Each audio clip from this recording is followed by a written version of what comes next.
우리 사회에 꼭 필요한 이야기를 함께 나눠보겠습니다. 3프로TV 신과 함께 오늘은 한국 군대 개선을 위해서 어떤 것들이 필요한지 상명대 국가안보학과 최병욱 교수님 모시고 이야기 나눠봅니다. 어서 오십시오, 교수님. 어서 오십시오. 네, 안녕하세요. 네, 최병욱입니다. 반갑습니다. 아니, 교수님은 군대를 뭘로 다녀오셨어요?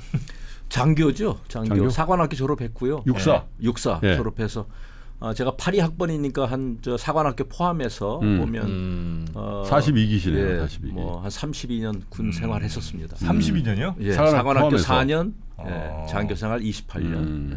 그래도 군에서도 굉장히 오래 있으셨네요. 네.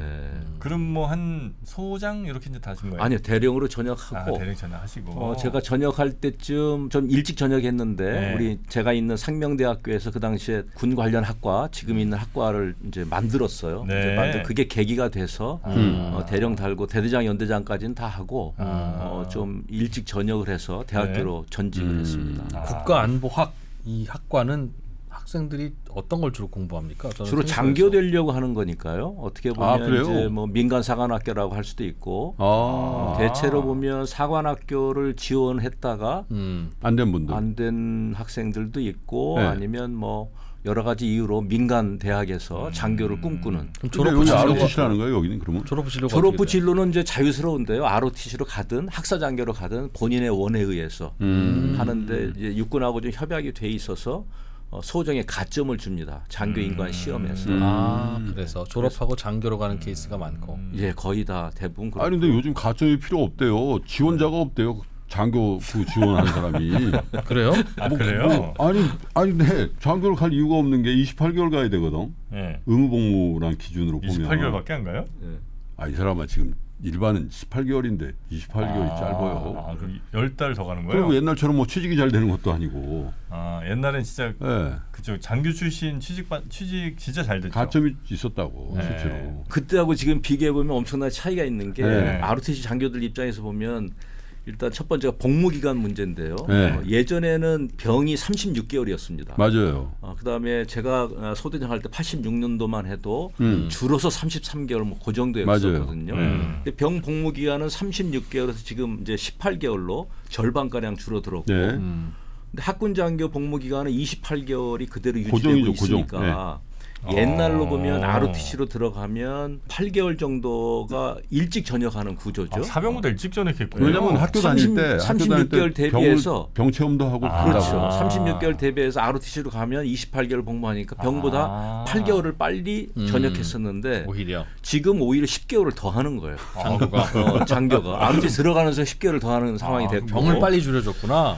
병이 반토막 난 거지. 그다음에 급여의 문제는 이제 설명드리면 좀 복잡하긴 한데 네. 체감상으로 봐서 장교들이 느낄 때 병하고의 격차가 별로 없다라고 이제 느끼는 상황까지 됐고요. 실제로. 예, 실제로 병이 한 병장만 돼도 205만 원 받으니까 그 정도가 됐고 급여에 있어서. 급여에 있어서 복무 기간은 더 길고 급여는 비슷비슷하고. 비슷해졌고 옛날에는 이제 그 내무반 생활이라는 거 하는 것이 엄격했잖아요. 병사들은 뭐 한 30여 명이 자는 구조였는데 ROTC 장교는 그래도 비오큐도 비오큐. 받고 출퇴근도 하고 저녁에 삼겹살도 먹고 이럴 수 있었으니까 그렇지. 굉장히 좋았는데 지금 병사들도 굉장히 편해졌다고 느끼는 거거든요. 뭐 내무실도 한 4명 있으니까. 그다음에 장교는 장교대로 스트레스가 오히려 많다고 느낍니다. 아유. 병사들 통제하는 게 어려우니까 일은 더 어려워졌고 뭐 그런 것이 있고요. 그다음 가장 크게는 취업 문제인 것 같습니다. 뭐 예전에 보면 ROTC 전역할 때 보면 보통 서너 개는 그 취업 뭐 그렇죠. 학교 통지서를 다 받았어요. 그리고 예전에는 예. 군대 가기 전에 입사해놓고 갔어요. 저 같은 그렇죠. 경우는. 입도 선배 우리 형식으로 형 ROTC를 경기 좋을 때라서 기본적으로 그렇긴 하지만. 기본적으로 ROTC 자원이 우수하다고 옛날 봤는데 지금 이 네 가지가 다 뒤집힌 거죠. 복무 기간도 매력이 오히려 손해라고 보고 그다음에 급여에 대한 인센티브가 많지 않고 그다음에 생활 여건에서 봐서 병사들을 하고 그렇게 큰 격차가 나지 않고 또 뭐 책임은 따르고. 취업도 문제에서 그렇게 요즘 취업에서 유리하다 이런 이야기가 없거든요. 그래서 장교 지원율이 지금 하락을 넘어서 추락하고 있다. 저는 서울대학교를 비롯한 서울시 주요 대학들 있잖아요. 네. 그 예전에는 정원이 뭐 100명, 뭐 최소 50명 이렇게 됐거든. 네. 근데 지금 보니까 2명. 뭐가요? ROTC가 대학에 한 학교에? 한 학교에 2명, 6명 그래가지고 통합한다는 얘기가 나와요. 통합한다는. 지원 안 하니까. 남서울 ROTC 뭐 어? 강북 ROTC 이런 식으로. 아니, 실제로. 예를 들면 서울대 학군 장교가 몇 명이에요? 1963년에 일기생으로 528명이 임관했어요. 예. 근데 작년에 5명이 임관했어요. 5명이에요. 5명. 어머나. 네, 그리고 훈련 어떻게 진짜 그다음에 정원은 더 늘었을 텐데. 제가 어떡하지? 국회 자료를 보니까요. 네. 2023년 기준으로 108개 학군단이 있는데 네. 81개 대학이 정원 미달인 거예요. 와. 그래서 이게 옛날에 경쟁률 치열했거든. 그렇죠. 아까 보면 아니 장교로 가는 게 확실한 메리트가 확실히 있잖아요. 메리트가 있었죠. 그러니까 네. 우수한 사람이 장교로 갔고 우수하다고 판단하니까 회사에서 데려갔단 말이에요. 근데 이게 다 깨지니까 이제 악순환이 돌고 있는데 이제 모종의 해결책이 필요한 거죠. 근데 이제 군대라는 게 이게 뭐 지휘 통제 계획에 있고 네. 예를 들면 뭐 교수님처럼 연대장이 계시면 대대장 있고 중대장 있고 소대장들이 있어야 네. 소대원들을 통할하고 하잖아요. 그렇죠. 지휘 체계. 네. 근데 자원이 없으면은 어떻게 그 지휘 명령 계통을 유지를 하냐 이거죠. 제가 연대장을 할 때도 보면 네. 정말 전투력이 상승하려면 초급 간부가 중요하단 말이에요. 그렇죠. 초급 간부가 싸우는 거예요. 소대장이 됐든 호국의 간성이라고 부사관이 그랬어요. 됐든. 중사, 소위, 중위. 예, 그렇죠. 거기서 실제 전투력을 무기를 조작하고 운영하고 하는 거니까 여기가 많이 약해지면 네. 정원을 지금 채우기 급급한데 그걸 넘어서서 적격 자원, 우수 자원을 뽑아야 되는데 이거조차가 무너지면 병사들 통솔은 물론이고 사실 뭐 공격 앞으로 방어 뭐 이런 것이 제대로 안 되는 상황이죠. 굉장히 힘들고 지금 부사관 같은 경우도 이제 정원 대비해서 충원율이라고 하는데 네. 한 70% 후반대예요. 그러니까 10명에 두세 명은 비어 있는 구조니까 부사관이 뭡니까? 지금 부사관이 하사 중사 상사. 하사, 상사, 준이. 원사인데요. 네, 네. 알겠습니다. 근데 안 갔다 온 것처럼 얘기하네.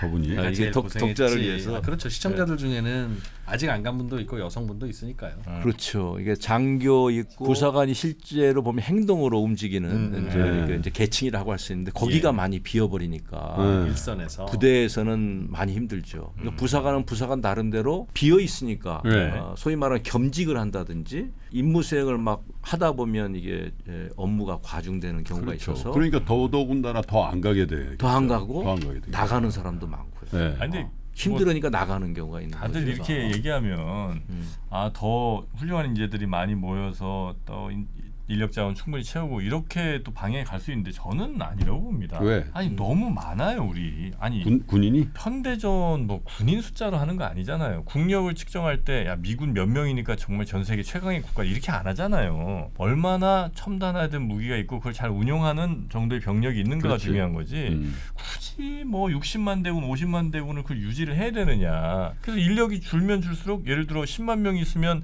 적어도 1,000명은 그 인력 관리하는 데만도 10,000명이 필요하다고 치면 이제 뭐 한 30만, 20만 이렇게 점점 줄면 당연히 그 인력도 그러니까 장교 인력도 줄어야죠. 라고 저는 봅니다. 근데 안 줄잖아. 안 주는데 여기는 확 주니까. 아니 왜냐면 왜 준다고 생각하냐면 예를 들어 예전에는 40만 명이 뭐 26개월씩 한다고 치면 지금은 점점 이제 인력들이 줄잖아요. 그러니까 네. 이제 30만 명이 뭐 18개월 하고 이러면 이제 그 기간으로 퉁 쪄서 따져 보면 전체적으로 더 주는 걸 거 아니에요. 연인원이 더 줄지. 그렇죠. 그렇지. 기간도 줄고 사람도 주니까. 사람도 줄고. 그러니까 관리할 사람도 사실은 더 줄고 별들 숫자도 훨씬 더 줄어야 되는데 왜 장교를 예전하고 똑같이 그렇죠. 유지하려고 하냐? 그 별 숫자는 하나도 안 줄었어. 그 별 숫자들도 저는 지금 반으로 줄여야 된다고 봅니다. 아유. 아니 어디 나왔어? 저요? 어. 저는 공군이요. 에어포스. 일단 저는 이제 생각을 어떻게 하냐면 네. 간부 중심 구조로 가야 한다고 생각을 합니다. 전 이제 말씀하신 전 것처럼 동의합니다. 장군의 숫자 이런 것은 조정할 필요가 분명히 있고요. 예. 조정이 안 됐습니까? 즉 60만 대군일 때 안 됐죠. 시절에 이른바 소위, 중위, 대위, 중령, 대령 별들의 숫자와 예. 네. 현재의 소령 그 장교들 숫자가 총원이 예. 변함이 없습니까? 장군 숫자는 많이 줄었다고 보면 되고요. 네. 예전에 60만을 상정한 부대 구조라고 하는데 예. 60만을 상정한 부대 구조가 일정 부분 현재까지 유지되고 있는 것은 막 이제 그렇게 그래야 볼 수 돼. 있고 아니, 근데 실제로 그러니까 부대 구조도 전격적으로 해체된 바뀔 사단들이 필요는 있는 많아요. 거거든요. 저 오뚜기 부대 8사단 없어졌을걸요? 그렇죠. 8사단 네. 없어지고 이제 통폐합하고 있는 과정이 있는 거죠. 27사단도 없어졌어요. 줄여야 돼. 그럼 사단장 자리가 그만큼 없으니까 별들도 줄어든 거지. 줄어드는 거죠. 줄어든 거지. 크게 보면 뭐 네네. 예전에 보면 1군, 3군 있었던 것이 네. 합해서 지작사로 바뀌었으니까 뭐 여러 가지 면에서 인력 감축은 있다고 보는데 네. 제가 볼 땐 좀 더디다 저는 이렇게 봅니다. 좀 더 줄여도 된다. 더 빨리 예. 돼야 된다. 아유, 그렇습니다. 왜냐하면 예전에도 2005년도에 국방개혁 2020이라는 걸 이제 네네네. 내놨어요. 그때가 국방개혁을 가장 선명하게 얘기했던 시기인데 그 국방개혁 2020에 보면 2005년도에 노무현 정부 때 만든 건데 2020년까지 국방 인력이 60만을 50만으로 줄여야 한다. 그랬거든요. 근데 그것이 이제 줄여진 지가 뭐 얼마 안 돼, 50만에 된 지가 얼마 안 되는데 제가 볼 땐 계획적으로 줄였다기보다도 그냥 못 채운 거죠. 줄어든 거예요. 그냥. 예. 그리고 거기 보면 예비 전력도 뭐 300만에서 150만으로 줄여야 한다. 유급지원병제를 채택해야 된다. 뭐 여러 가지 이야기들을 많이 쏟아냈는데 핵심이 뭐냐면 네. 양적인 군 구조를 질적인 군 구조로 변화해야 된다는 그렇죠, 거예요.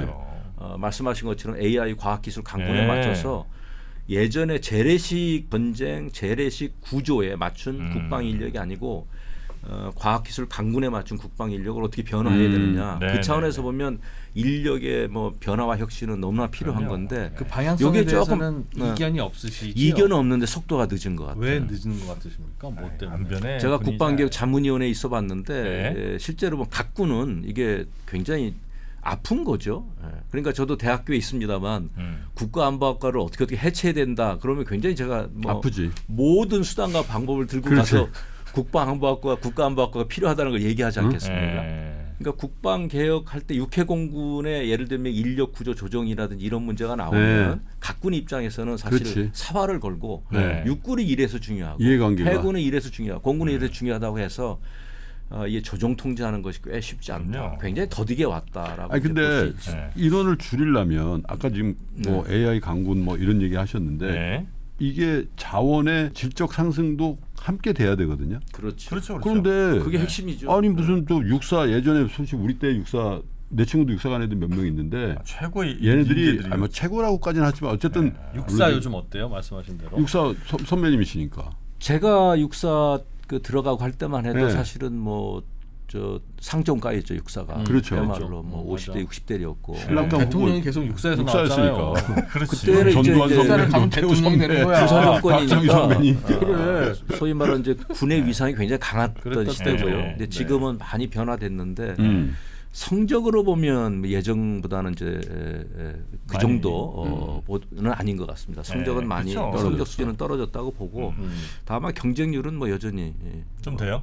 되는데 예전보다는 떨어졌어도 아, 옛날에 60대 1하고 지금 30대 1이라고 하더라도 그 30대 1은 여전히 경쟁력은 꽤 있는 거죠. 과거의 육사는 너무 고스펙이었을 수도 있어요. 뭐 그게 사실은 오히려 인성과 희생 정신과 친화력, 인화력, 인내심 이런 게 중요하지. 저는 기본적으로 국방 인력 구조로 보면 여러 자원이 같이 있어야 된다고 봐요. 말씀하신 것처럼 인성 좋고 따뜻하고 이런 장교층도 필요하고 네. 매우 창의적인 사람도 필요하죠. 일부 작전을 짠다거나 국방 뭐 정책을 있을 수 어떻게 있죠. 변화해 네. 나갈 것인지, 그럼. 변화를 어떻게 주도할 것인지, 미국군은 어떻게 나가는지, 현재 우리 군에 나갈 방이 어떤 이거를 계획하고 아주 전략적인 기획하고 사람들이 많이 하는 사람이 있어요. 굉장히 필요하죠. 전쟁이 나면 우리는 어떻게 해야 될 것인지, 아니, 국방 그리고- 예산 네. 60조 원을 선택과 집중으로 어디다 써야 그렇죠, 할지 그렇죠. 이런 문제를 뭐 누구 쳐다보면 답변해 줄 사람이 없거든요. 아니 그러니까 우리나라가 뭐 예를 들어 한 60, 80년대만 하더라도 거의 이제 군인이 우리나라의 제일 주도 세력이었죠. 그렇죠. 주도 세력이니까 당연히 그쪽으로 인력이 최고 인력들이 모이는 건 뭐 당연한 거고 지금은 아니니까 다른 데로 이제 많이 간 거 아니에요. 그러니까 그냥 그 자연스러운 변화를 뭐 굳이 우리가 뭐라고 할 필요는 없는 것 같고 다만 이제 우리 군의 규모나 이런 것들이 좀 너무 많고 돈이 들어가는 게 사실 이 보통 돈은 아니잖아요. 우리나라 예산에 뭐 얼마나 들어갑니까? 10%, 5% 정도 이상은 들어가죠. 한 60조 이상이니까요. 이제. 10% 정도는 10% 들어가네요. 들어가네. 600조 보고 그죠? 네. 사실 이것 전 이것도 가능하면 좀 슬림화는 해야 될 것 같은 생각은 좀 드는데 지금 이제 돈 많이 들어간 부분 중에 하나가 인건비가 그렇게 많이 들어간다면서요. 인건비예요. 상당 부분이. 왜냐하면 뭐 장교나 부사관들도 있지만 다수를 차지하는 그 병사 사병들의 급여 수준이 최근 몇 년 사이에 엄청 빨리 올랐잖아요. 네, 우리 사병 아니셨죠? 우리 형님은 얼마 받으셨죠 월급? 만 몇백 원 받다 나왔죠. 마지막에 만 얼마였죠? 네. 저거 한 18,000원쯤 받은 것 같거든요. 음. 근데 지금 얼마예요? 내가 데리고 있던 애들은 한 8,000원 정도, 9,000원 정도 받습니다. 그러니까 그 정도인데 지금은 거의 병장 월급 200만 원 된다면서요. 예, 그렇지. 그러니까 이게 이렇게 빨리 늘게 되면 아무리 병력 숫자가 좀 조금 과거보단 준다 하더라도 돈이 엄청 많이 들 것 같거든요. 근데 실제로 네. 국방 예산에 정통한 사람들, 그걸 이제 만지작만지한 사람 얘기 들어보면 네. 국방 전체 예산에서 병 급여가 차지하는 비중은 우리가 핸들링할 수 있는 수준이다 이렇게 봅니다. 그래요. 네, 다른 게 워낙 많이 들어가는군요. 워낙 문제 뭐 60조에서 들어가는 비용이 그래서 병 예산 지금 뭐 저 205만 원으로 이렇게 증액한 예산으로 하더라도 뭐 5조 원 정도 이렇게 생각을 하는 것 같습니다. 판단할 5조요? 때. 예. 60조에서 5조면 10%가 안 되는 5조 구조인데 많죠. 어유 그게 많다고 볼 수 있는데 네. 세계 규모로 보면 국방 예산비, 국방 전체 예산 중에 1인당 국방비를 따지면 우리나라가 제일 낮아요. 그러니까 제가 볼 때는 국방 네. 인력을 좀 슬림화하는 게 필요한 것이고 예. 그리고 205만 원이 많다 적다 하는 문제는 이제 판단의 문제일 수 있는데 네. 저는 사실은 뭐 그거는 장교 충원하고는 별도로 다뤄야 한다고 봅니다. 예전에 말씀하신 것처럼 뭐 몇천 원 수준, 뭐 짜장면 그 당시 500원 할 때 뭐 짜장면 8그릇 그게 정도 좋다는 얘기는 아니에요. 사 먹었을 수준인데 그것이 205만 원 정도 늘린 것을 보면 뭐 그건 저는 어떻게 생각해 보면 희생과 헌신에 대한 최소한의. 뭐 적당한 최소한의 보상이다 저는 이렇게 보고요. 그렇긴 하죠. 그리고 거기에 들어간 예산조차도 예전의 예산에 비해서 조금 플러스하는 걸로 따져보면 아까 이제 전체 5조인데 예전의 예산 플러스 증강 규모로 보면 이제 무기체계 전체적인 규모로 보면 우리가 뭐 감당할 수 있고 오히려 국방 개혁과 혁신의 구조에서 보면 다른 쪽을 줄일 수 있다 이렇게 보는 측면도 있는 거죠. 그래서 이제 이렇게 뭐 인력은 점점 줄고 하다 보니까 얘기 나오고 있는 게 이제 아예 그냥 징병제, 우리나라는 다 징집해가는 징병제인데 징병제를 폐지하고 모병제로 갈 수밖에 없다, 혹은 가야 된다라고 얘기하시는 분, 혹은 여성도 군대를 가야 된다, 양성 같이 징병을 해야 된다, 이런 이제 이야기들도 나오고 있지 않습니까? 모병제 혹은 뭐 양성 징병제, 여기에 대한 우리 교수님의 생각은 좀 어떠신지 궁금합니다. 저는 모병제는 기본적으로 산수의 문제라고 생각해요. 완전히 이거 산수의 문제인데 지금 병이 30만, 간부가 20만이거든요. 아, 그래요? 병이 30만인데 병을 30만을 채우려면 매년 20만 명이 들어오는 구조입니다. 매년 20만 명이 입대해서 1년 반이니까. 1년 반에 1.5를 곱하면 이제 30만이 되는 그렇죠. 거예요. 그래서 매년 20만이 들어와서 18개월 복무하면 30만을 유지하는 구조인데 작년 재작년 태어난 출생아 수 보면 23만 명이고 남자 따지면 뭐 11만 조금 넘는 건데 장교 부사관 될 사람도 뽑아야 되지 않겠습니까? 그다음에 또 몸 아픈 사람도 있을 것이고 뭐 여러 가지 이유로 빠져보면 불가능하네. 매년 10만 명을 입대자원으로 맞추기가 어려워요, 기본적으로. 그러면 맥시멈 10만 명을 다 20년 뒤지 않지 뭐 2040년대 매년 10만 명이 들어온다고 해도 10만 곱하기 1.8 하면 15만 명인 거예요. 병 구조는 30만에서 15만 명으로 줄어드는 구조입니다. 이게 그럴 수밖에 없는 거예요. 인구 구조적으로. 그리고 모병제를 하자는 얘기는 자원이 남을 때 하는 얘기예요. 그러니까 대체로 유럽에서 연구해 보면 자원이 많아서 인력 자원이 많아서 그 중에 뭐 태국 같은 경우에 보면 뭐 추첨을 한다. 입대 자원이 많을 때 할 수 있는 정책적 대안이지. 모병제가요? 모병제 그렇죠. 인력이 없어서 돈을 줄게 그냥 할 사람 오세요, 이게. 그러니까 그렇게 하려면 네. 입대 지금도 다 와도 모자라는 판에 돈을 줄게 온다고 하면 이제 이게 카이다에서 시뮬레이션 해보니까 어떻게 되냐면 10명이 한 명이 와서 10몇 년을 근무를 해야 30만을 채운다는 거예요.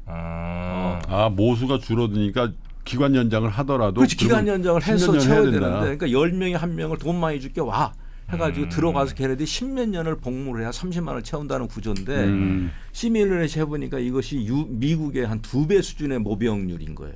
그다음 유럽의 서너 배 수준의 모병률. 우리 군에 가겠습니다라고 하면서 100명 중에 몇 명 손드냐? 손들어. 근데 군에서 하여튼 잘 대우해줄게 하더라도 근데 우리가 미국의 2배 수준, 미국도 지금 어려워하거든요. 모병하는 것이. 유럽도 어려워하는데 이 모병 자원을 충원할 수 없을 것이다라고 판단하는 게 합리적인 거고. 그 모병제는 사실 선택지가 아니다. 네. 어렵다. 그래서 이제 약간 이제 복잡한 계산이 필요한데 그렇다고 무작정 현재의 징병 구조를 유지할 수는 없는 것이고 앞으로 그러니까 뭐 선택적 모병제 얘기, 직무 혼합제 얘기 뭐 여러 얘기가 나오는데 선택적 모병제는 그럼 어떻게 하죠? 선택적 모병제는 징병제들이 유지하되 하되. 그 중에서 일부를 선택적으로 뭐 전투부사관을 활용하자 뭐 이런 제도인데 달리 얘기하면 사실 그 전투부사관 확대 정책이라고 할 수도 있는 것이고요.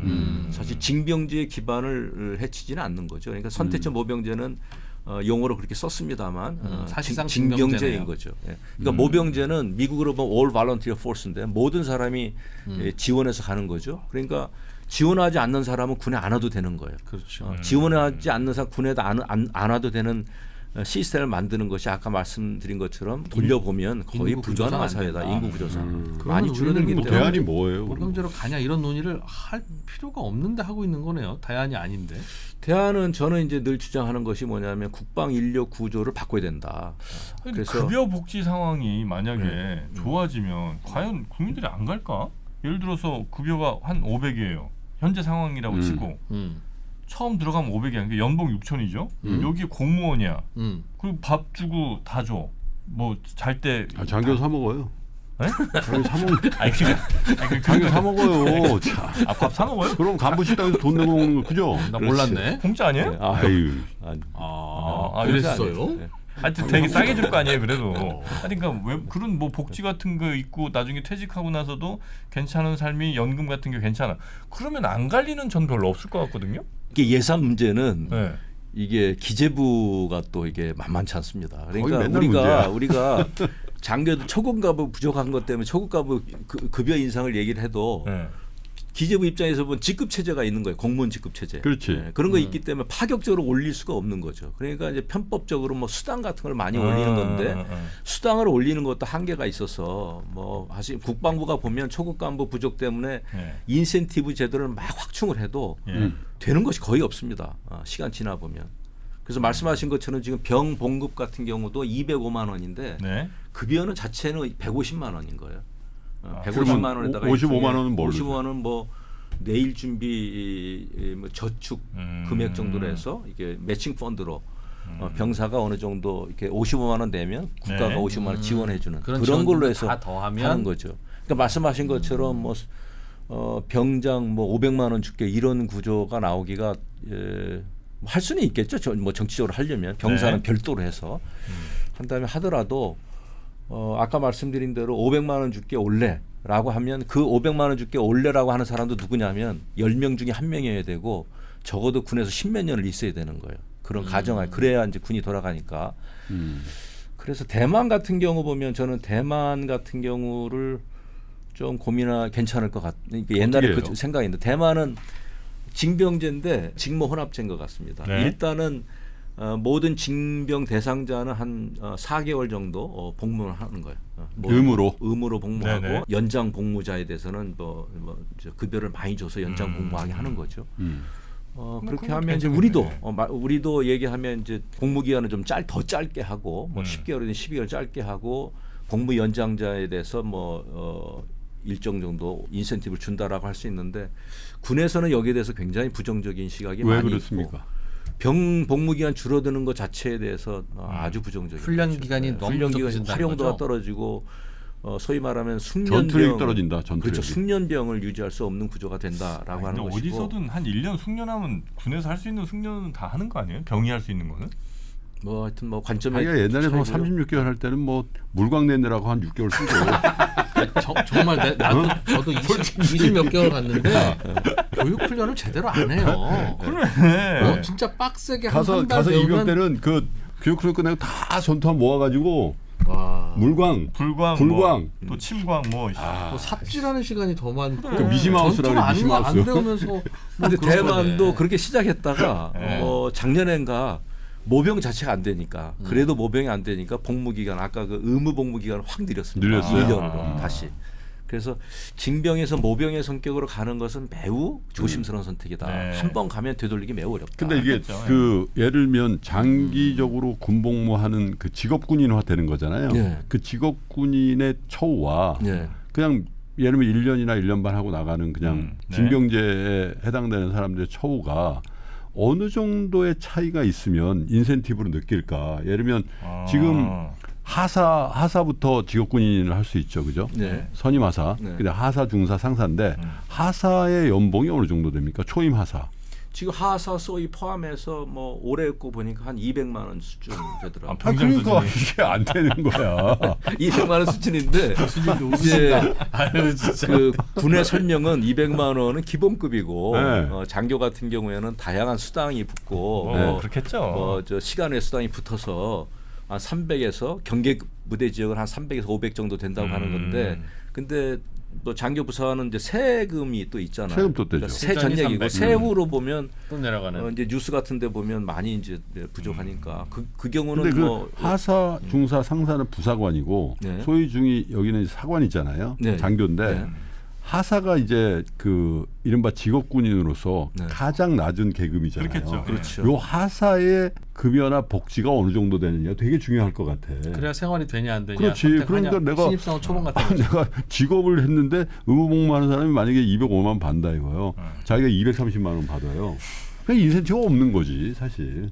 저는 그 문제는 저는 아주 단순하다고 보는데 병하고 이 간부를 완전히 띄어놔야 된다고 봐요. 병은 뭐 말이 205만 원이지 뭐 2등병부터 그렇게 하는 건 아니니까 100만 원부터 올라가는 거니까 205만 원이 병장 4개월 동안 받는 게 205만 원 그런 것이고 하사는 이게 공무원 급여 체제로 가는데 군인에게는 좀 더 전 더 줘야 된다고 더 줘야 보고 되지, 사실. 그래서 구급 공무원보다는 더 주더라도 네. 이게 얼마 될지는 제가 잘 모르겠습니다만 200만 원 좀 넘는 걸 주더라도 관건은 전 장기 복무에 있다고 봐요. 그러니까 지금의 초급 부사관들, 일단 초급 간부들은 어떻게 보면 단기 복무이고 비정규직이고 저는 계약직 인턴이라고 이렇게 거기도 그냥 의무 복무 기간 채우고 그만두는 사람들이 훨씬 많죠. 훨씬 많은데 이게 장기 복무를 하려고 해도 네. 너 일단 해보고 내가 한번 볼게. 한 3년 뒤에 뭐 한번 보고 5년 뒤에 보고 장기 복무 심의해서 한다. 지금 이제 분위기는 뭐냐면 장기 복무 비율을 꽤 높이겠다. 그러니 들어오라고 하는 건데 모르는 거죠. 젊은이들 입장에서 보면 내가 들어갔다 300 뒤에 나갈지 5년 뒤에 나갈지 7년 뒤에 나갈지 모르는 거죠. 나가라 보장이 그럴 안 수 돼요. 있다는 거예요. 보장이 안 돼요. 그러니까 어이구. 확실한 게 별로 없는 거죠. 그래서 우리 학생들은 대부분 이런 얘기 하는데 아니 이제 사관학교의 경쟁률이 높은 것은 간단하다. 사관학교 들어가면 20년 장기 복무를 확정하는 구조니까. 근데 여기 ROTC나 학사장교 나오면 20년 될지 안 될지 모르는 거예요 이게. 그러니까 어느 직장에서 누구를 뽑을 때 너 하는 거 봐서 5년 뒤에 다시 평가할게 이러면 이게 손들기 입사 안 하지. 어렵잖아요. 그치. 그러니까 하사가 200만 원을 줘도 내가 장기 복무의 비전이 있다. 내가 10년 뒤에 상사를 달고 20년 뒤에 원사를 달고 내가 장기적으로 가정을 이뤄나갈 정도 뭐가 된다. 이런 그 비전을 보여줘야 200만 원대 참는 거죠. 저 학생이 하나 찾아왔어요. 그 졸업생이 네. 장교인데 대위 달고 있는데 네. 그 초급 간부 이렇게 자꾸 나가고 하는 문제에 대해서 어떻게 생각하느냐. 그때 걔 하는 얘기가 아니 병사들하고 급여 차이 이거는 뭐 조금 있더라도 초급 간부는 사실 직무 혼합제 개념인 거예요. 징병제가 아니면 ROTC 안 가잖아요. 징병제가 있으니까 장교로라도 가려고 그렇죠. 오는 그렇지. 거예요. 그러니까 한 2년 3년 기간은 사실은 병사하고 애매한 기간인 거예요. 이게. 그러니까 그 기간에 받는 급여나 뭐 복지 이런 것은 좀 질이 낮아도 괜찮은데. 뭐 참을 수 있습니다. 근데 비전이 없습니다. 이게 장기 복무가 될지 이제 부대에서 생활하는 거 보면 뭐 이제 이렇게 별 비전이 없다. 이런 이제 체감하는 문화라든지 일에 대한 자긍심이라든지 보람이라든지. 그래서 저는 초급 간부의 우수 인재 육성을 위해서는 이 처우의 문제는 저는 어떻게 보면 좀 나중의 문제고 자긍심을 안정성. 가지고 직업적 안정성, 자긍심을 갖고 근무할 수 있는 여건. 그다음에 소위가 하는 일에 대한 뭐 보람이라든지 이런 거를 잘 심어주는 게 중요하다 이렇게 생각합니다. 저도 병으로 군대 갔다 왔습니다만 네. 월급이 10,000원이 안 된다고 해서 괴롭거나 힘들거나 그렇지 않았어요. 똑같아요. 어차피 큰 의미 없는 월급이니까. 근데 왜 입대하고 나서 총 쏠 때까지는 막 6개월씩 걸리는데 그 사이에 소대가 중대가 대대가를 왜 외우게 하며 청소와 그 뭐 삽질로 6개월을 보낸 후에 그런 걸 하고 있는 내가 자괴감에 있는 거지. 근데 그래서 왜 어떻게 보면 그렇게 했을까? 축구나 하고. 그러니까 육사는 축구나라니죠. 전투 축구, 전투 축구. 축구나라니죠. 아니 나라 지키는데 축구를 왜 해요? 그러니까 훈련을 하거나 아니면 뭐 그래. 전투 준비를 한다거나. 낙하산을 더 타거나 내지는 뭐 수영을 시키거나 뭐 그런 건 이해가 된다. 밤새도록 총 쏘라고 해도 쏘겠다니까 그건. 근데 왜 수요일 날 축구를 시키냐고 왜? 왜 칫솔로 내가 침상 밑을 저 그렇지. 치약으로 닦아야 되는지 어. 모르겠고. 정말 훈련에 바빠서 들어오면 청소할 시간도 없어서 민간인 청소부가 와서 내무반을 청소해 줄 만큼 힘들어야 되는 거 아닙니까? 그러니까 군인은 전투와 훈련에 완전히 집중하고 그럼. 나머지 일들은 좀 비군인들에게 맡기는. 저는 뭐 전적으로 동의합니다. 네. 그러니까 교육 훈련이 힘들어야 되는 거예요. 다른 게 힘들면 안 되고.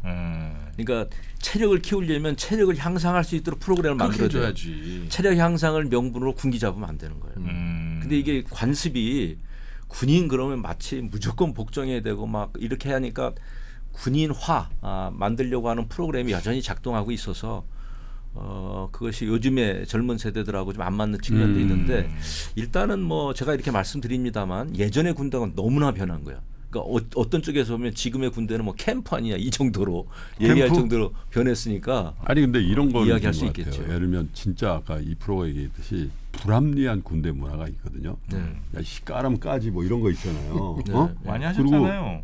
난 굉장히 민주적이었어요. 근데 우리 그때 또 우리 최수호 사단장이라고 육사 20이셨는데 그 양반이 전군에서 가장 먼저 구타 금지를 실시한 분이에요. 유명하시잖아요. 네. 내가 그 사단장이 모셨거든.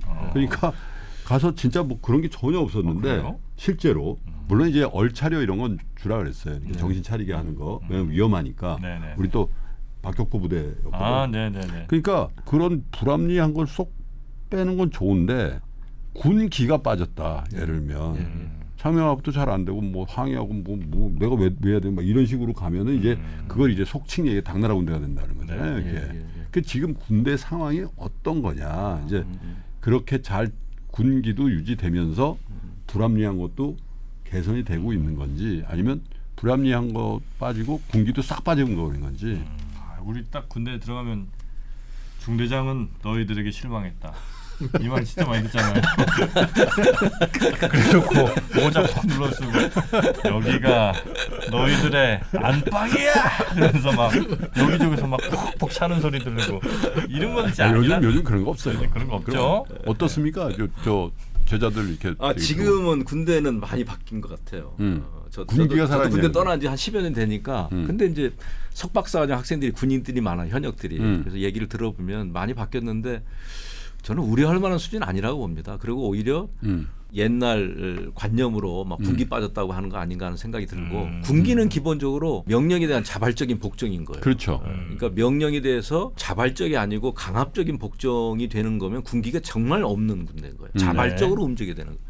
사기는 영어로 보면 will to fight예요. 싸우려고 하는 의지거든요. 싸우려고 하는 의지는 사실은 단결력도 여러 가지 포함되지만 군대가 건강해야 싸우려고 하는 의지가 발동되는 거지 않겠습니까? 지금 군대 보면 뭐 군기 사기가 이완됐다 이렇게 저는 뭐 딱히 그런 지표는 없다고 봐요. 이제 심증적으로 뭐 핸드폰도 쓰고 있으니까 뭐 무너진 거 아니냐. 왜 이렇게 자주 나오냐 집에 뭐 이런 걸로 그다음에 지금 어느 순간에 아버지한테 네가 전화를 하냐 뭐 이런 것 때문에 그런데 사실 핸드폰이 가져다주는 전 긍정적인 효과가 훨씬 크다고 봅니다. 어떤 면에서요? 예전에는 핸드폰이 없었을 때는 사실 군과 사회가 격리되어 있는 게 굉장히 컸죠. 그렇지. 가혹행위 뭐 이런 거. 지금은 핸드폰이 사실 이거 없이 생활을 못하는 구조인데 핸드폰을 이제 넣을 거냐 안 넣을 거냐 할 때도 국방부에서도 치열하게 토의가 많이 있었습니다. 저는 뭐 세계 어느 나라에서 핸드폰 이게 뺏는 군대가 어딨냐라고 얘기를 했던 것이고, 근데 그 당시 가장 우려했던 게 뭐 보안상의 이유, 그다음에 뭐 기강의 회의, 훈련할 때 이걸 보느냐 뭐 하는 건데. 수업할 때도 학생들이 이거 안 보거든요, 별로. 근데 하물며 병사들이 훈련하면서 이걸 본다고 하는 상상 자체가 너무 과하다. 지금 국방부 평가를 보면 대체로 뭐 휴대폰 사용에 대해서 긍정적인 것 같습니다. 그래요? 휴대폰 사용 이후에 통계로만 보면 뭐 예를 들면 자살 사고, 탈령 사고 이런 것이 현격하게 그래요? 아주 현격하게 같아요. 그럼 좋네. 네. 왜냐하면 가혹행위라든지 많이 사라졌겠죠. 왜냐하면 이거 녹취가 되고 촬영이 되니까 네. 기본적으로 녹취 촬영은 아마 꺼놨을 거예요. 다 이제 못 하게 돼 있는데 핸드폰이 녹취까지는 모르겠는데 촬영은 이미 안 되게 돼 있고요. 네. 스티커 붙인다든지 그렇게 되는데 녹취 촬영은 항상 24시간 되도록 그 막사 주변은 해놔야 돼요. 그것만 해놔도 구타 가혹행위 다 없어지는데 왜 그걸 안 하는지 모르겠어요. 요즘 구타 가혹행위가 거의 없지 않아요? 뭐 등등 뭐 타령부터 그러니까 시작해서 제가 볼 때는 구타 가혹행위가 예전에 보면 소위 말하는 구조적인 구타가 있었어요. 뭐 일병 집합 이런 거 있었잖아요. 디스받다. 내 밑으로 집합 이런 거. 요즘은 그거는 아마 사단장이나 그 위에까지 꼼짝 못할 상황으로 가기 때문에 엄두를 제가 못 낸다고 보고요. 그런 사례는 찾아볼 수가 없을 것 같고 지금의 구타 가혹행위 이거는 저는 단순한 뭐랄까 충돌이나 뭐 이런 게 여전히 있는 거죠. 여전히 있는 것인데 그거에 대해서 우리가 좀 더 생각을 해봐야 되고 왜 이것이 자꾸 일어나는 것일까를 이제 이건 고민해봐야 되는 거죠. 네. 그래서 군대 문화가 지체된 것은 아닌지 제가 볼 때는 군에서는 이게 뭐 불만이 있어도 얘기할 수 있는 시스템이 제대로 안 돼 있어요. 조직 침묵 현상이 좀 강한 측면인 거죠. 왜냐하면 조직이 너무 중요하니까 문제가 된다고 얘기하는 사람이 굉장히 위험한 상황이 되는 거예요. 그러니까 구조적으로 사회학에서 보면 조직 침묵 현상이 좀 강한 조직인 거죠. 그러다 보니까 내부에서 스트레스가 쌓여 나갈 수도 있고 풀 수 있는 게 없고 그러니까 이제 뭐 폭행이라든지 여러 문제가 일어날 수 있는 것인데 구조적인 폭행은 저는 없다 이렇게 봅니다. 여튼 그 모병제에서 지금 저희가 뭐 군내 뭐 가혹행위까지 왔는데 지금 또 이슈되는 것 중에 하나가 그 여성 징병제잖아요. 그거에 대해서는 우리 교수님 어떻게 보십니까? 여성 징병제는 이제 접근이 두 가지인 것 같습니다. 첫 번째는 예민할 수도 있습니다. 네, 첫 번째는 남자가 가니까 여자도 가야 된다 이제 이런 접근이 있고요. 그거는 이제 헌법재판소에서 한 4차례인가 판단을 해서 현재의 남성만 군에 가는 징병제가 합헌이다라고 얘기를 한 상황이고 두 번째는 이제 병역 자원이 감소하니까 어쩔 수 없다. 어쩔 수 없다. 이제는 이제 여성을 징병해야 된다라고 하는 것인데 일단 저는 바람직하지 않다고 봅니다. 첫 번째는 국방 혁신, 국방 개혁의 기조에 별로 맞지 않다고 봐요. 국방 개혁의 기조는 작지만 강한 군이거든요. 그러니까 국방 인력의 정예화, AI 과학기술 강군 뭐 이렇게 해서 굉장히 양적인 군대에서 질적인 군대로 가는데 여성 징병이라고 해서 병사를 다시 또 여성으로 막 채운다고 하는 것이 국방 인력 정예화의 기조에 뭐 여성이 떨어진다는 뜻이 아니고 전체적 굳이 그럴 필요가 있냐? 네, 징병의 숫자를 늘려가면서까지 그럴 필요가 없다라고 보는 것이고 남성들 중에 복무에 더 적합한 상위 50%만 뽑고 여성들 중에서도 상위 50% 이거는 이제 직무에 적합한 복무에 적합한 그렇게 50-50으로 뽑은 것이 남성 전체를 입대시키는 것보다 덜 정예일까요? 더 정예일 수도 있을 것 같은데. 근데 문제는 여성 징병제에 대한 오해가 있더라고요. 징병제는 일단 군에 안 가면 징역을 가는 거예요. 그렇죠? 여성 징병제는 모든 여성이 군에 가야 되는 거죠. 예외 없이. 지금 남성 중에 예외 있는 게 양심적 병역 거부자 빼고는 예외가 없어요. 다른 제도에 의해서 하는 거니까. 그러니까 여성 징병제를 하면 모든 여성이 이제 군에 가는 상황인데 이스라엘이라든지 뭐 노르웨이 뭐 여성 징병제 하고 있는데 제가 보면 이스라엘도 그렇게 높지 않습니다. 노르웨이나 이런 데도 보면 뭐 아주 높지 않아요. 뭐가 높지 않다는 거죠? 징병되는 사람이. 왜요? 그러니까 제가 의무잖아요. 징병제인데 그러니까 다른 거죠. 우리랑 개념이 노르웨이 여성하고 한번 저 유튜브에서 한번 만나서 얘기를 해보니까 징병제인데 군에 가고 싶다는 거예요. 근데 안 뽑아준다는 거예요. 그 데이터를 보니까 17%밖에 안 돼요. 여성 중에. 그러니까 징병은 대상자를 만들어 놓더라도 군에서 적격 자원을 선발하는 개념인 거예요. 남성은 대략 뭐 징병의 구조는 갖추고 있죠. 대체로 보면 남성은 대체로 우리가 생각하는 징병제를 유지하되 여성의 경우에는 남성과 같이는 하지 않는다. 저도 마찬가지겠으나 그때가 100만 명 태어나던 베이비 부머 시대라서 근데 많이 방위 뭐 이런 걸 많이 남자들의 50%만 현역으로 갈 수 있었습니다. 그렇죠. 옛날 현역 판정 비율이 그러니까 그랬어요. 뭐 온갖 학력도 마찬가지고 거의 완벽한 남자들만 군대를 가는. 근데 지금은 남자면 다 가잖아요. 그러면 그 당시에는 너는 군대 오기 좀 그렇겠다 했던 그런 여러 특성을 갖고 있던 분들도 지금은 다 갈 거 아니겠습니까? 왜 모자라니까. 왜 모자라요? 남자만 가니까. 근데 여성들 중에는 그런 분들보다는 훨씬 더 군 생활에 적합한 지력과 체력과 특성을 갖는 분들이 있으니 풀에서 뽑으면 남자가 6대4로 뽑히든 5대5로 뽑히든 그렇게 해서 뽑으면 똑같이 징병제로 유지되면서 군도 정예화되는 것 아니냐. 그리고 이제 토론을 하다 보면 이런 얘기 하신 분들이 있어요. 왜 여성은 군대 안 가냐 그러거든요. 군에 갑니다 지금도. 그러니까 장교 부사하러는 군에 가는 거예요.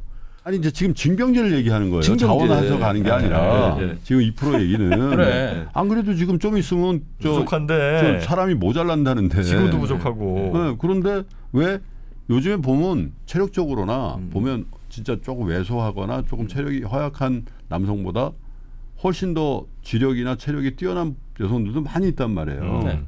그 전투력의 저하를 갖고 올 거다 이런 차원이 아니라 그게 모집단을 넓혀놓고 거기서 좋은 자원을 선발하면 병으로? 조금 병에 병으로 2등병으로 네. 그렇습니다. 그러니까 거기에 군대에 안 맞는 남성들이 안 가게 될 거라는 얘기죠, 그죠? 그러니까 뭐 잘 모르겠지만 김프로님하고 저하고 의견이 일치하는 경우가 굉장히 드물어요.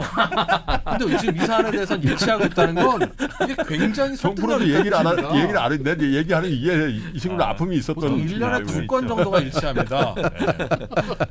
근데 하시는 말씀 정확히 이해했어요. 어떻게 왜냐하면 근데 저는 이제 여성 징병제 얘기 질문 사실 많이 받고 많이 여기저기 나가서 얘기했는데 군에서 사람은 들어오긴 들어오는데 사실 여성 징병제가 되면 나름대로 막대한 예산이 들어가서 시설도 개선해야 되고 여러 가지 뭐 사실 들어갈 텐데 왜 뭘 개선해야 뭘 잘해줘야 되는데. 예, 막사 시설 뭐 이런 노르웨이는 것도 같이 산다 그러는데 노르웨이는 숙소만 분리하면 되지 왜 여성용은 또 뭔가 개선해줘야 된다고 생각합니까? 없대요. 노르웨이는. 자 마이크 안 물리게 한 번씩 말씀하시고. 예전에 보면 이제 야외 화장실 문제도 해서 굉장히 뭐 여성들이 그 훈련할 때 그런 거 꼭 있어야 군인을 된다든지. 뽑는 거지 우리가 무슨 저 신부 모십니까? 아니 뭐 신랑 신부 뭐 행진하러 가는 것도 아니고 군인이에요. 전쟁이 나면 어떤 일이 벌어질지 모르는 상황이에요. 그 밖에서 저 텐트 치고 텐트도 없이도 그냥 침낭 하나 해고 잘 수도 있는 거지. 군인이니까. 군 입장에 생각해보면 정말 실익이 있을까? 전투력이 제고될까? 국방개혁 혁신을 꽤 오래 해왔고 작지만 강한 군으로 가는데 여성이 징병된다고 하는 것이 무슨 의미일까? 군에서 생각해보면 저는 별로 실익이 없다 생각하고요. 저는 두 번째는 국가 차원에서 어떨까 생각해보면 이게 국가 인적자원 개발 전체 프레임에서 여성이 뭐 남자 18개월을 딱 끊고 군대 가는 이제 상황으로 상정해 보면 그 상황하고 그다음에 저출생의 문제가 굉장히 심각한 상황이고 아하. 이런 걸 여러 가지 고려해 보면 그건 고민해 볼 예, 국가 차원에서 그거를 저출생 그거를 요걸 잘 활용할 수 있다. 군대를 갔다 왔잖아요. 그러면 이제 예비역이 된다. 예비역. 그 이스라엘이 그렇게 하는 걸로 알고 있는데 이스라엘에 제가 한번 가봤더니 그 무슬림 지역에 무장한 군인들이 지켜요. 골목골목마다. 근데 보니 거의 폐허를 지키는데 거의 예외 없이 남녀? 혼성이야. 남녀 혼성 복식조야. 맞아. 아니 그런데 이게 전역을 하면은 상근 예비역 제도가 있는데 결혼하거나 아이를 낳은 그 예비역은 복무를 단축해주거나 면제를 해줘요. 그러니까 자발적으로 애를 많이 낳고 뭐 그렇게 한다고 그러더라고. 내가 정확한 그거는 들어서 그런 건데. 페이버를 좀 준다는 거죠. 그렇죠. 그래서 그렇게 하거나 아니면 지금 우리 사회에 노장 갈등이나 뭐 지역 갈등도 많이 있지만 남녀 간의 갈등이 굉장히 첨예하잖아요. 그렇죠. 근데 사실은 이 군대에서 같은 체험을 어느 정도까지 하면은 서로 이해할 수 있는 폭이. 서로 이해할 수 있는. 아니 사실 여자들 이렇게 있는데 남자들끼리만 군대 가서 축구 얘기한 얘기하면은 그냥 완전 그렇거든. 근데 축구할 때 같이 했었잖아 우리. 뭐 이런다거나. 묘하게 설득력이 있는데. 그래서 이 형이 인사이트가 가끔 있어. 아니 왜냐면 지금 남녀가 너무 사이가 안 좋아 지금 우리 사회가. 근데 남녀가 사이가 좋으면 결혼율도 올라가고 지금은 인구 문제가요. 애를 안 낳는 게 문제가 아니라 결혼 자체를 안 해서 문제라는 거든. 우리나라는 또 혼에 대한 그거 되게 대관시하잖아요. 남자 여자가 좀 친하게 하는 방법이 없냐. 여성이 징병 간다고 하는 것은 이건 사회적 합의가 꽤 당연히 필요하겠죠. 그렇게 되는 건데 아까 말씀드린 대로 이스라엘 뭐 많이 안 가고요. 아까 보니까 노르웨이가 전체 군인의 17%가 여군이고 징병이라 할지라도 스웨덴이 7% 정도면 말씀하신 것처럼 모종의 직종에서 일부를 징집이잖아요. 모병이 아니잖아요. 그러니까 모병이라고 표현하면 모르겠어요. 징병이라고 얘기하면 추첨을 하든지 뭐 해가지고 뽑는 것인데 그죠? 누구든 여기 10명 세워놓고 누가 될지 모르는 상황인 거예요. 군에서 뽑아가는 거예요. 그렇죠. 그리고 200만 원을 주든 뭐 이건 군에 정해진 남성과 똑같은 급여를 주는 거죠. 당사자 입장에서 뽑혀가는 입장이잖아요. 그죠? 의무로. 그러면 어떤 직종을 다 하지는 않을 거예요. 제가 봐도. 취사병, 보급병, 교육병, 작전병 다 여성이 할 수 있을 것 같은데요. 행정병들 다 여성이 할 수 있을 것 같은데. 뭐 준비를 많이 하셨는데. 여성의 어떤 능력을 그렇게 좀 제한하지 않으셨으면 좋겠어요. 저는 제한 안 합니다. 특공대도 여성이 더 잘한다고 그럼요. 생각하는데 네. 걱정하시기에는 그래도 육체적인 힘이나 저 체력은 여성이 떨어지는 게 일반적이지 않느냐라고 하는 보편적인 생각에 대해서는 동의를 해드린다면 네. 50대 50으로 뽑는 것까지는 아니더라도 군에서 하는 일 중에는 더 적합한 직종이 아니, 있을 수 있다. 여성도 충분히 할 수 있고 더 능력 있는 여성이라면 더 잘할 수 있는 그런 직종들이 많다. 그러니까 작전병, 뭐 정보병 이런 병과 있잖아요. 여성이 훨씬 더 정확하게 섬세하게 잘 할수 하는. 있죠. 아마 연구를 좀 더 해봐야 될 것 같아요. 아주 깊이 있게. 오늘 우리가 이런 연구소가 없어 사실 어떻게 보면 오늘 여기 오셔서 많이 좀 배워가시는 것 같습니다. 배워가기도 하는데 왜냐하면 미국 같은 경우는 랜드에 LOS 센터라고 있어요. 그런데 보면 이런 문제를 집중적으로 연구를 하는 거 실제로 어떻게 될지 네. 여군이 간다고 하면 내무반에 같이 섞여 있을 것인지 별도 내무반을 편성할 것인지 무엇이 전투의 효과가 될지 따져볼 게 굉장히 많은데 우리가 이제 논의만 막 아니, 무서운데 제가 이제 한 가지 좀 말씀드리겠습니다. 만약 교수님이 적극적으로 그걸 하자고 주장했으면 우리가 또 반대해서 얘기했을 그랬어요. 거예요. 당연히. 아니, 그게 당연히. 뭐 실익이 있습니까?부터 시작해서 갔을 때 비용 문제 이렇게 얘기했을 텐데 교수님이 계속 소극적으로 얘기하시는 거예요. 그런 건 있을 것 같기는 하고 다양한 하여튼 의견들을 좀 당연히- 공부 많이 했습니다. 예. 그리고 남성들로 다 채울 수 있으면 그게 편하고 효율적일 수도 있을 것 같은데 이 지금 인구 구조와 국방의 우리의 현실은 그 신생아 감소 숫자를 감안하면 여성을 그 징병의 범위에 포함시킬 거냐 말 거냐는 이제 선택의 영역에서 벗어나는 것 같아요. 이건 당연히 해야 되는데 어떻게 어디서부터 어떻게 할지를 고민하게 될 것이지 네. 계속 줄어드는데 이거를 여기서 어떻게 뽑지 남자만 가지고 해서는 근데 이게 잘 생각해봐야 될 군대 게 문제가 참 어려워. 장교 충원에 아까 ROTC가 지금 지원을 전혀 안 하거든요. 근데 여군 ROTC가 한 10여 년 전에 생겼어요. 이 사람들이 취직할 때 있잖아요. 전역하고 취직할 때 잘 돼. 취직이 매우 잘 되는 거야. 대기업 인사 담당자 입장에서 여성을 뽑는데 장교 생활을 예를 들면 28개월 했어요. 예를 들면 그러니까 여성으로서의 그 섬세함도 있는 데다가 남성들을 지휘하는 그 리더십도 있고 또 체력도 강할 것이다. 어허. 조직에 대한 수능력도 있는 거고. 그렇지. 네. 그러니까 이 사람들 취직이 굉장히 잘 되는 거야. 저도 뽑을 것 같아요. 징병제를 했을 때 여성의 비율이 그 노르웨이나 스웨덴처럼 작을 수 있어요. 예. 그런 사병 생활을 만약에 어떤 여성이 대졸 신입사원을 뽑는데 제가 2년 3개월 뭐 18개월 했습니다. 이럴 때 역시 ROTC 여군을 우대하는 것처럼 회사들이 우대할 가능성이 전 되게 높다고 봐요. 그럴 것 같은데요. 여성 징병과 관련된 이슈는 사실 이런 이야기들이 이제 뭐 우리가 창조해낸 건 아니고 그동안 많이 이제 얘기됐던 부분이긴 하니까 그래요? 대신 이제 사회적 합의 혹은 뭐 그렇지. 예. 근데 그렇긴 한데 오늘 최 교수님의 말씀을 들어보면 제 생각에는 최 교수님의 생각이 군 내부에서 독특하신 건 아니라 할 게 아니라 오히려 군에서는 그렇게 생각한다는 군에서 거죠. 결정력을 갖고 있는 그 이제 장군들이나 이런 분들이 대체로 그 경험상 이런 생각들을 하고 계실 가능성이 높다는 추측이 들어요. 근데 그건 야 니들이 말이 그렇지 실제로 이 친구들아 이런 일 저런 일이 얼마나 진짜 그런 것도 있다면 또 그러니까 그것도 꺼내놓고 얘기해야죠.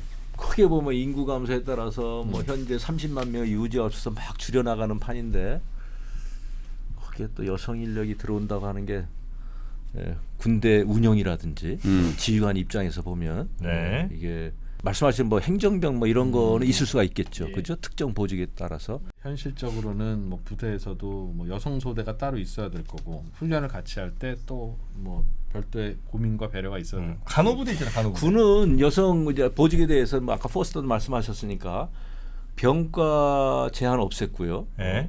보직 뭐 제한 없앴고 지역도 뭐 최전방이든 함정이 됐든 뭐 이거 다 없애긴 했는데 네. 그럼에도 불구하고 사실은 중요 보직은 보직 심의를 하잖아요. 네. 보직 심의를 해서 적격자를 선발하는 구조는 갖고 있습니다. 네. 뭐 그래야 돼요. 남자든 여자든 떠나서 누가 그렇지. 적격자인가를 네. 판단하다 보니까 이제 여성의 경우에 여군의 경우에는 이제 뭐 전체 다 뭐 운영되고 있다 이렇게 볼 수는 사실 없죠. 잘하고 있는 곳에 근데 사실 가게 저는 되는 이제 것이고. 보병 육군이었는데 말씀하신 대로 야 이게 말단 부대까지 여성 군인이 들어오면 생각할 거는 참 많긴 많이 많겠다. 있어요. 많은 많이 생각은 있어. 들어요. 그렇죠. 공군은 어때? 공군은? 공군은 지금 바로 가능합니다. 오히려 더 많이 필요하겠죠. 그렇죠. 공군을 전원 여성 군인으로 하는 것도 가능하죠. 바로 가능합니다. 그럼 되겠네. 아니 왜냐면 이제 현실적으로 굉장히 창의적인. 야전에 있는 그 네. 지휘관들이나 지휘자들 네. 이 얘기를 들어보면 만약에 전투병과에 이제 여군이 왔다. 음. 그러면 이제 통상 이제 훈련지까지 행군을 하거나 그러잖아요. 50분간 휴식을 하거든. 10분간 휴식 때 이제 급한 용무도 보고 한단 말이에요. 네. 그거 어떻게 볼 거냐 예를 들면. 여군은 그래서 물을 안 마신대요. 아니 어떻게 안 마시? 그러니까 안 이제 마신대요. 그런 것들이 이제 그 정도 힘들다는 거죠. 일선 그렇겠네요. 지휘관들은 야 그러면 어떻게 저 용변을 보냐 네. 뭐 이런 문제부터 시작해가지고 굉장히 현실적인 애로들이 있다는 거는 네. 충분히 이해한다 이거죠. 뭐 그럴 수 그런데 있죠. 그런 것들이 네네. 이제 어떤 시스템으로 어떻게 뭘 하던가 뭐 이렇게 해야 되겠죠. 예를 들면 뭐 지휘 차량이 보급 차량이 가면서 간이 화장실을 그리고 사실 남자들도 그렇게 하면 안 되는 거지 사실 아무데나 막. 그 남자는 그렇게 해도 되고 그것도 문제야. 남자는 어디다 막 갈겨도 되고. 아니, 진짜 전쟁 났어요. 화장실 찾아다닐 거예요? 뭐라도 해야지. 우린 전쟁을 염두에 두고 한 그게 군대란 조직입니다. 하여튼 뭐 갑자기 이제 여성 입대 관련된 얘기 나오니까 오랜만에 세 명이 네. 같은 노선을 지금. 아니, 굉장히 창의적인 아이디어가 나와서 저는 아주 자, 재밌게 듣고 그럼 있습니다. 끝으로 우리 저 교수님께서 보실 때 네. 우리 군이 맞닥뜨린 지금 현재 문제를 조금 더 해결하기 위한 가장 시급한 방법. 사람의 경쟁력이 핵심이라고 늘 생각해요. 네. 그러니까 사람에 대한 관심을 좀 기울여야 되고 예전에도 보면 국방개혁 2020 할 때 보면 과제가 쫙 있는데 사람에 대한 과제는 늘 빠져 있어요. 사람을 어떻게 할 것인가, 인력을 어떻게 개발할 것인가, 우수 인력을 충원할 것인가, 어떻게 유지할 것인가 하는 문제. 근데 미국 같은 경우 보면 중요 과제 중에 꼭 보면 사람에 관련된 문제가 한 50%를 차지하더라고요. 그래서 사람에 좀 더 관심을 가지고 지금 이미 뭐 초급 간부 문제는 정말 심각한 상황이고 그렇죠. 이건 뭐 지속해서는 안 되는 상황이니까 네네. 이걸 빨리 어떻게 좀 해결할 필요가 있고 강한 군대를 만들어야 되는 거죠. 근데 네. 제가 생각하는 강한 군대는 첫 번째는 국민에게 신뢰받는 군대입니다. 그렇죠. 국민에게 신뢰를 받아야 되는 것이고 두 번째가 건강한 군대. 네. 이제 운영이 투명하기도 할 뿐더러 뭐 활력과 활기가 넘치는 군대가 돼야 되겠죠. 뭐 그 안에서 여러 가지 뭐 문제가 나기보다는 활력과 활기가 넘치는 건강한 군대. 세 번째가 이제 교육 훈련 바탕으로 해서 준비 태세를 잘 갖춘 군대 이렇게 돼야 되는데 사실 뭐 준비 태세만 잘 갖춘다고 해서 좋은 군대는 아니거든요. 그러니까 활력이 넘치지 않는데 준비 태세를 갖출 수가 없는 것이고 신뢰를 받지 않는 가운데 뭐 강한 군대가 될 수 없어서 네네. 이 세 가지의 균형 감각을 가지고 접근할 필요가 있다. 네. 근데 제가 요번에 그 비상계엄 때 그 네. 일부 그 동원된 그 군인들이 네. 그 어떤 그 불법적인 지시나 이런 거에 대해서 전혀 따르지 않은 건 아니지만 소극적으로 대응하면서 네. 사실 우리가 그런 비극적인 네. 사태를 막을 수 있었다 이런 얘기들도 많이 하잖아요. 그렇죠. 일부 네. 지휘관들 말고 네. 부대원들 입장에서 그래서 우리 군대가 굉장히 건강하다. 그죠? 그럼 네. 뭐 까놓고 이런 게 아니라 합리적인 명령에 대해서 잘 따르는 그런 건데 네. 사실 그런 게 사실 굉장히 강하잖아요. 그럼에도 불구하고 아직도 미진한 부분이 좀 있다. 그렇죠. 그런 것들이 이제 우리가 네. 많이 증명이 됐는데 저는 그 상황에서 조금 다른 걱정이 드는 게 결과적으로는 잘 된 거죠. 그 네. 당시에 그 네. 군인들의 선택이. 예, 예. 그런데 또 비슷한 상황이 벌어졌어. 이거는 불법적인 계엄에 따른 뭐 지시였으니까 그렇지만 네. 그때 본인들이 알아서 판단하는 거에 대한 문제는 굉장히 오히려 더 불확실성이 큰 거고. 네. 야 아무리 명령이라도 그랬지 따르면 되겠니? 그렇지만 이게 뭔가 이제 수행이 되는 게 맞지 않는가. 네. 그러니까 결과적으로는 다행히 잘 수습됐으나 네. 이게 다른 상황일 수도 있었잖아요. 네. 불법적인 이런 또 지시나 이런 게 또 내려올 수도 있는데 네. 무조건 복종하라고 하는 것도 또 항상 우리가 좋은 결과를 얻는 것 같지는 않고 네. 어떻게 판단과 룰을 만들어야 될까요? 그래서 교육이 굉장히 중요하고요. 네. 이제 문화가 군대 내 꽉 체화되는 것이 굉장히 중요한데 저는 기본적으로 까라면 깐다 뭐 이런 식의 군대 이제 명령에 대한 무조건적인 복종 뭐 아주 나쁜 쪽에서 얘기하면 과잉 충성이라고 할 수도 있는데 같이 얘기가 되거든요. 정말 좋은 참모는 노할 수 있어야 되고 좋은 참모는 건의할 수 있어야 되고 직언할 수 있어야 좋은 참모가 되는 거죠. 다만 이제 걱정하시는 것들이 전시 상황인 거예요. 이게 그렇죠. 전시 상황에서는 이거 건의 뭐 이게 아니고 결정한 사안에서 시급하게 다퉈야 되는 상황인데 물론이죠. 그래서 전시 상황하고 불법적인 명령하고는 저는 완전히 다르다고 봐요. 이걸 네. 섞여 나갈 이유가 없는 것이고 전시 상황은 적이 분명하잖아요. 적이 분명하다고요. 싸워야 할 이유가 분명하고. 그러나 그런데 현대전은 예. 이미 전시 상황이 아닌데서도 불순분자들이 침투할 수도 있고 그렇죠. 그런 게 얼마든지 있지 않습니까? 있죠. 그러니까 이게 민간인인지 구별 안 되는 전투가 더 많잖아요. 예, 예. 전 세계에서는 예. 이미 그렇고 근데 거기에서 어떻게 그걸 판단을 매번 그들에게 스스로 맡기는 게 맞는가? 그게 그래서 좀 양쪽으로 다 불안합니다, 사실은. 이번에 그래도 군인은 명령을 따랐어야지. 라고 해서 진짜로 따랐다고 해도 야, 좀 매번 저러면 안 되는 건데 라는 걱정도 또 들지만 예. 이번처럼 자율적으로 판단을 해서 다행히 좋은 결과를 얻었다고 해서 야, 군이 이렇게 작동하는 거는 매번 맞나? 매번 그들에게 항상 명령보다 합리적인 스스로의 판단을 신뢰할 수 있을까 과연? 그런 생각이 드는 거죠. 저는 결론적으로 이번 일을 계기로 해서 군이 좀 한 단계 성숙해지리라고 봐요. 네. 그래서 지휘관인들도 불법적인 명령을 내려서는 안 되는 거라는 확실히 각성하게 되는 계기가 되고 부하들도 아 이걸 잘 판단해야 되겠구나라는 생각을 하게 되기 때문에 네. 저 성숙하게 되는 계기가 분명히 되리라고 봅니다. 알겠습니다. 그리고 걱정하시는 것처럼 뭐 어떤 사람들은 전쟁이 나면 뭐 헌법책을 끼고 다녀야 되느냐 뭐 이런 말씀도 하시는데 네. 우리 소위 말하면 이제 미국 같은 경우는 그러니까 그런 교육을 계속 하는 거예요. 사관학교 때부터 충성의 대상을 다 명시를 해버립니다. 그래서 그걸 계속 되뇌입니다. 그 충성의 대상이 써 있어요. 아예 교리에 보면. 네. 뭐 첫 번째 헌법이다. loyalty to the constitution이에요. 두 번째가 헌법에 대한 충성. 헌법에 충성. 두 번째가 부대에 대한 충성, 육군에 네. 대한 충성. 세 번째가 너희 부대. 네 번째가 전우거든요. 이거 상관이 없습니다. 이게. 네. 제가 볼 때 굉장히 놀랬고 그다음에 그 밑에 보면 헌법에 대한 충성을 막 강조를 하면서 헌법을 위반하는 자에게 충성하면서 헌법에 충성할 수는 없다 이렇게 교리집에 돼 있어요. 교리집에. 근데 이것을 사관학교 때부터 계속 체화하는 거죠. 계속. 그러니까 마크 밀리 합참의장 아시잖아요. 네. 많이 얘기가 됐었는데 네. 트럼프가 지명해서 합참의장이 됐습니다. 그렇죠. 그러니까 트럼프는 굉장히 고마운 사람인 거예요. 자기 합참의장 시켜줬으니까. 근데 이제 그 조지 플로이드라고 흑인이 목 눌려 죽으니까 네네네네. 시위대가 왔어요. 그러니까 이제 트럼프 대통령이 이제 해산을 지시하면서 군대 동원을 명령했는데 마크 밀리가 노했어요. 그리고 정군에게 지휘관에게 서신을 보냅니다. 그러니까 우리 볼 땐 상상할 수 없는 거잖아요. 그렇죠. 정군 중에 서신을 보내요. 근데 군인들은 이상하게 보지 않는 거예요. 당연하다고 보는 거예요. 그걸.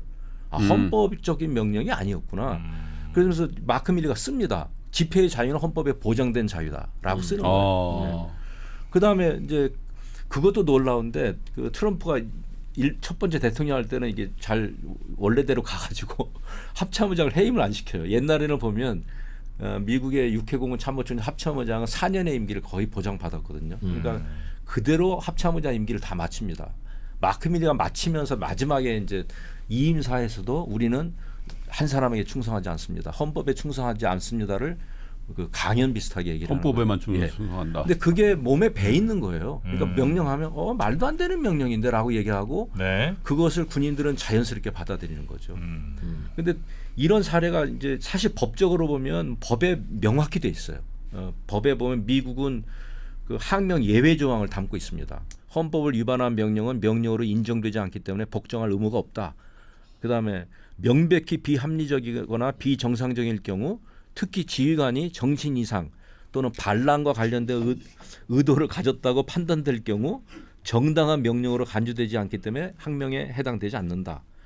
그리고 뭐 군인은 합리적인 의심을 기반으로 명령이 정당한지를 판단할 책임이 있다. 네. 독일도 마찬가지인데요. 뭐 불법 명령에 대한 거부권이 명시돼 있고 독일은 아주 재밌는 게 범죄가 될 수 있는 명령은 따르지 않아도 된다 이렇게 돼 있는 거예요.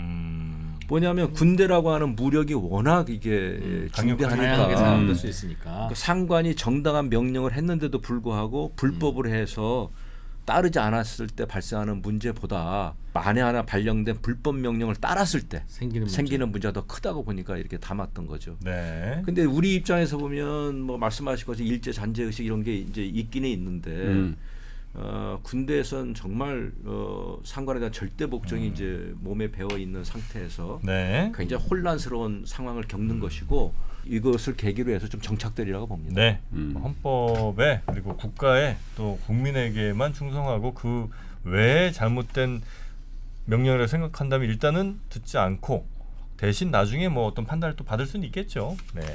그런 것들을 이제 실시간으로 잘 판단할 수 있는 능력도 역시 군인들이 배양해야 될 그런 능력 중에 하나다라는 말씀인 것 같습니다. 군대 내 처우라든가 네. 사실 우리 많이 좋아졌다고 그러는데 사실 지금도 군대 내 성에 관련된 그 뭐 성폭력이라고 할까, 성희롱 뭐 이런 것들도 전부 다 더 많아진다고 그러고 오히려 그리고 숨어 있는 그런 그 뭐랄까 불합리성 이런 것들이 아직도 많이 있다 그래요. 좋아져야 돼. 그래서 제일 하지 말아야 될 게 이런 네. 용어예요. 아 요즘 군대가 군대냐? 근데 많이 좋아졌다는 애들 이런 용어들 있잖아요. 진짜 습관적으로 하거든 예비역들이. 예. 솔직히 옛날 생각하면서. 군인들 여전히 고생 엄청 해요. 야 요즘 병사들도 군대 고생하고. 군대냐 그게. 아유 뭐 캠핑 이런 얘기를 하지 마시고. 한번 네. 더 가보시죠. 뭐. 아 그러니까 그래서 네. 군대 내에 더 개선할 거를 좀 더 개선하시고. 저는 요즘 그 이제 이렇게 후배들을 보고 하면 오히려 안쓰럽더라고요. 그러니까 병사들도 힘들고 똑같이 힘들어요. 막 네, 혼자 네, 뭐. 독자로 태어나서 혼자 방 쓰다가 여러 명 방 쓰는 것 자체도 힘든 거고. 옛날에 여러모로 서너 명씩 다 힘들고. 썼지. 그다음에 초급 간부들도 뭐 또 군대 떠나고 하는 거 보면 힘들어하는 것 같고 네, 고위의 중간 간부들도 힘들고 예. 장군들도 힘들고 사회적으로 별로 이렇게 예우를 잘 받지 못한다는 생각도 갖고 뭐 네. 여러 가지로 힘들어서 좀 네. 힘을 실어줘야 되는 네, 맞습니다. 상황이다 이렇게 특히 봅니다. 이제 우리 초급 간부들 될 사람들 많이 또 가르치시니까 네, 그 분들께도 많이 힘을 좀 실어 주시기 바라겠습니다. 자, 오늘 이 군의 변화와 관련된 이야기 상명대 국가안보학과 최병욱 교수님과 함께 이야기 나눴습니다. 오늘 긴 시간 대단히 감사하고요. 기회가 닿으면 또 뵙도록 하겠습니다. 고맙습니다. 네, 감사합니다. 감사합니다. 네.